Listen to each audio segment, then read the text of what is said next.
கமல்ஹாசன், சிம்பு, த்ரிஷா, அபிராமி, வையாபுரி இது போல தமிழ் சினிமாவோட முக்கியமான பிரபலங்கள் நடிச்சிட்டு இருக்கிற படம் தான் தக் லைஃப். டைரக்டர் மணிரத்னம் 34 வருஷத்துக்கு அப்புறம் கமல்ஹாசனோட இணைஞ்சு இந்த படத்தை எடுக்கிறாரு. கமல்ஹாசன் சாரோட வளர்ப்பு மகனா எஸ்டிஆர் நடிச்சிருக்காரு. ஆல்ரெடி இந்த படத்தோட ஃபர்ஸ்ட் லுக் வெளியாகிடுச்சு அண்ட் நல்ல வரவேற்பும் கிடைச்சிருக்கு. குறிப்பா கமல்ஹாசன் சாரும் எஸ்டிஆரோட லுக்கும் மாசா காமிச்சிருக்காங்க.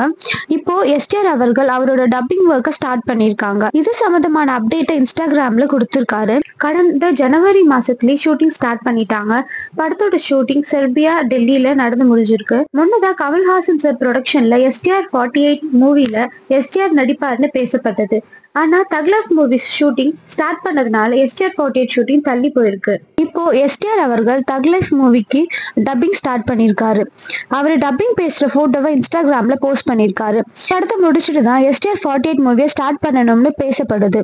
பொறுத்த வரைக்கும் Rajkamal films international, red giant movies, Madras டாக்கீஸ்னு இவங்க எல்லாரும் இணைஞ்சு இருக்காங்க. கமல்ஹாசன் இணைந்து நடிச்சிருக்கிறதுனால எதிர்பார்ப்பு அதிகரிச்சிருக்குன்னு சொல்லலாம். அடுத்தடுத்த இயக்குனர்கள் கதைகளை கேட்டுட்டு இருக்காரு. விரைவில் அடுத்த படத்துக்கான அப்டேட் வெளியாகும்னு எதிர்பார்க்கலாம். தக் லைஃப் மூவியோட ஷூட்டிங்கை அடுத்தடுத்து திட்டமிட்டு இருக்காரு டைரக்டர் மணிரத்னம். விரைவில் இந்த படம் வெளியாகும்னு எதிர்பார்க்கலாம்.